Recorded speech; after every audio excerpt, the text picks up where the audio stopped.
கொடைக்கானலில் காலை முதலே பனிமூட்டத்துடன் கூடிய லேசான சாரல் மழை பொழிந்து வருகிறது. விவரங்களை தருகிறார் செய்தியாளர் ஜாஃபர் சாதிக். ஜாஃபர் சாதிக், சுற்றுலா பயணிகளுடைய கூட்டம் இன்றைய தினம் எந்த அளவில் இருக்கு, என்ன மாதிரியான ஒரு சூழல் நிலவுவது விவரிக்கலாம்?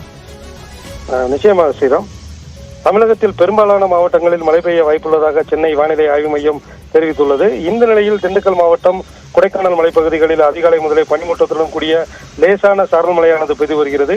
இதனால் வாகன ஓட்டிகள் முகப்பு விளக்குகளை எரிய விட்டபடி வாகனங்களில் ஓடுந்தபடி தங்களது பயணத்தை தொடர்கின்றனர். குறிப்பாக ஏரிச்சாலை, லாஸ்காட் சாலை, மூஞ்சிக்கல் உள்ளிட்ட பல்வேறு பகுதிகளில் அவ்வப்போது சுற்றுலா பயணிகளின் வருகை அதிகரிப்பால் போக்குவரத்து நெரிசல் மிகுந்து காணப்படுகிறது. மேலும் பனிமூட்டம் மற்றும் சாரல் மழை பெய்வதால் மலைப்பகுதி முழுவதும் கடும் குளிரும் நிலவு வருகிறது. இதனால் பாதுகாப்பான ஆடைகளை அணிந்தவாறு பொதுமக்கள் மற்றும் சுற்றுலா பயணிகளும் நடமாடி வருகின்றனர்.